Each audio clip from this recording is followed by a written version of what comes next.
Hey guys, today we're going to start looking into the policymaking and lawmaking process that happens in Congress. So our first step is going to be to take a look at committees. We're going to be taking a look at what committees are used for, the types of committees, and ultimately some committees that are exclusive to the House of Representatives. So let's get started. Okay, so starting with committees, the main purpose of committees is to break down the work that happens in Congress. When you think about the sheer number of representatives that there are and senators, we come up to 535. So in order to get things done, you have to break down and divide the workload, right? It's easier with a smaller group of people to get things done, to come to a consensus. You can be more efficient. You can tackle tough issues, draft precise legislation, right? Imagine if the entire House of Representatives would have to get together to write a bill, right? That would be an insane task with 435 different interests, right? Now, this also allows Congress to specialize their focus, right? Congress people come into office with multiple backgrounds or various backgrounds, some in law, some in business, some in education, for example. So they have an opportunity to specialize and become an expert in a field and contribute to that specific committee. Now, committees are where most of the process, as we will see, of lawmaking actually takes place. Committees also have subcommittees where details, very, very specific details, are decided. So this is really the hallmark of the lawmaking and legislative process. Now, something else that committees do is they also oversee how executive agencies administer the laws that Congress creates. So this is that action of legislative or congressional oversight that we talked about during the unit on the bureaucracy and executive branch. So just an example that we might all be familiar with, TSA, Transportation Security Administration. Congress, in that legislative or congressional oversight, authorized TSA to inspect airline passengers and belongings, and they continue to monitor and oversee that agency to make sure that it's doing its job. Now, committees are more important in the House and in the Senate, and the reason for that is, as we've mentioned multiple times in this unit, size, right? The House is much larger with 435 members versus the Senate's 100. So you need to have more committees or at least more rules to make sure that things are getting done effectively and efficiently, and that it's not getting or staying in gridlock, so to speak. Now, committees are influenced heavily by the political party in charge, the majority, as well as congressional leadership. So party leaders, as we've looked at in the last video, choose who goes on what committee a bill goes to, who the committee chair people or chairperson is. They're also responsible for scheduling bills out of committees. So as we will see in the lawmaking process, it's very possible that bills never make it out of committees. And in fact, a lot of bills, most bills, will actually die, so to speak, in a committee. Now, the committee chairman is also very important in this. They're usually chaired by a senior or experienced member of the majority party, and the majority party holds the majority of seats on each committee. So as you can tell, or see at least, the majority party has control then over the flow of legislation, right? What bills end up making it to the floor of each chamber for actual debate. Now, something else, just as an overview, not all committees are equal, right? Senators and representatives want to be placed on committees that have more power, right? Some committees have more at stake. For example, in the House of Representatives, there is the Ways and Means Committee, which we'll take a look at very, very shortly.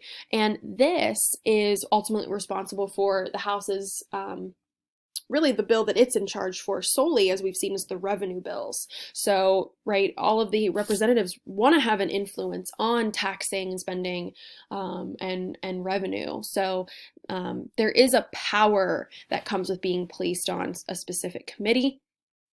And also, what you come into Congress with in terms of your experience and expertise also influences your committee assignment. Now, talking about types of committees, there are a couple. So the first is a standing committee. Standing committees are permanent and they're focused on a particular subject and policy area. And this allows Congress and the committees to specialize on a few topics. Representatives can become experts, as we've mentioned before. So an example of this standing committee would be one in the House on Energy and Commerce, so the Energy and Commerce Committee. And this has authority on utilities and gasoline and almost any business matter. So as you can see, that is a very focused topic, and they will focus on a particular policy area itself. The second type of committee is a joint committee. And a joint committee is comprised of members from both houses of Congress. So it is senators and representatives meet together to discuss various topics. Usually joint committees are taxation and the economy, right? Yes, taxes and revenue have to start in the House of Representatives, but of course the Senate wants to have a say in those type of bills. So a joint committee will be formed to discuss those. There are also select committees, and these are temporary, unlike our standing and joint committees often.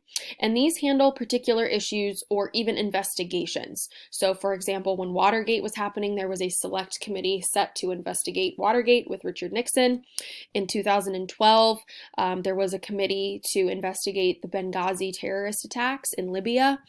So these are temporary. There's really no guidelines as long as it's a particular issue temporarily investigating something.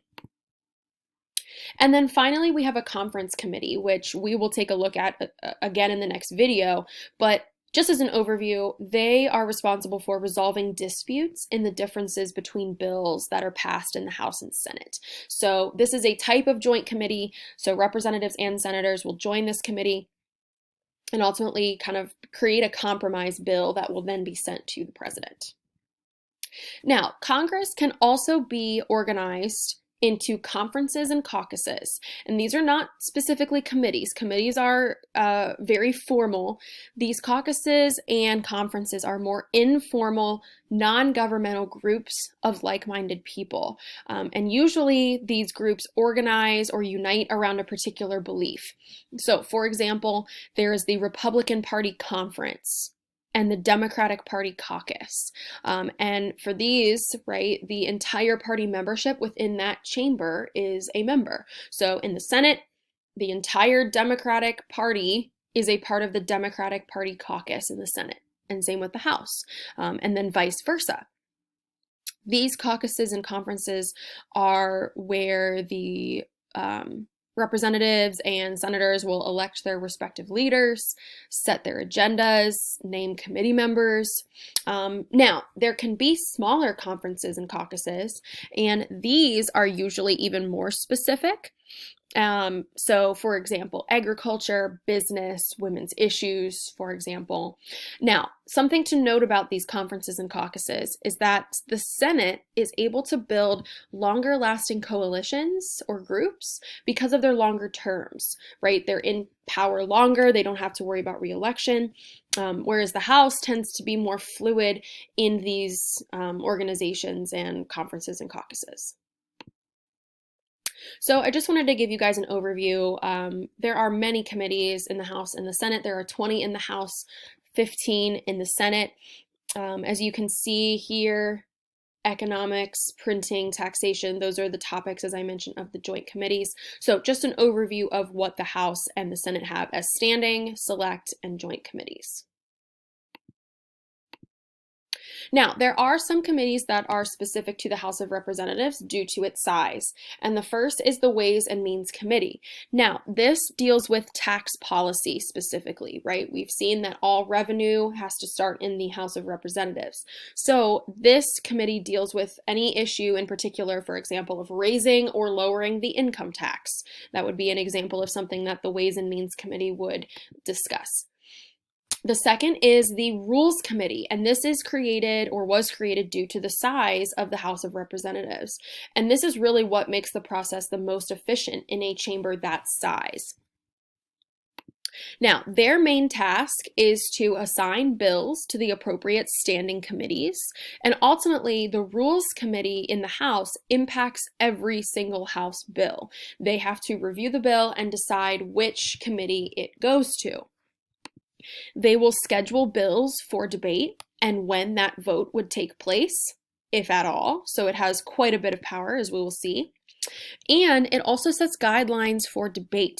So, for example, how much time a bill can be debated, how many amendments may be added, and also there is a guideline, for example, of something that is called a germane amendment. And a germane amendment means that all of these amendments or changes to the bill that have to be made must relate specifically to the legislation under consideration. And this is not a requirement in the Senate, and we'll see the difference when we get into the lawmaking process in the next video. Now, this Rules Committee is very, very powerful. It is very easy for the Rules Committee to simply dispose of a bill or define guidelines that would cause the defeat of the bill before it even makes it to the floor of the House. So think of the Rules Committee kind of as the traffic cop of the House floor, right? Nothing reaches the floor for debate unless the Rules Committee allows it. Now, generally, the Rules Committee will reflect the will and sentiment of the House leadership and the majority caucus or conference, right? Because as we said, the majority has the majority of seats in these committees. So usually whatever the party in charge kind of has on their agenda, the Rules Committee will see to it that those bills get put through first. Now, there is a final committee specific to the House, and that is the Committee of the Whole. Just basic overview here. This is designed to allow for longer debate in the House of Representatives. And what this does is, or it does this, by ultimately allowing for debate among fewer people. So the House, instead of voting individually, so 435 separate votes, the Committee of the Whole ultimately unites the House into various groups. And these groups of members then vote as a whole, as a group. So this allows for more debate to happen since the voting itself has to take less time. Okay, so that covers committees, guys. We're going to see the role that committees play a little bit more in depth in the next video. So stay tuned for part 2 of the lawmaking process. Bye, guys.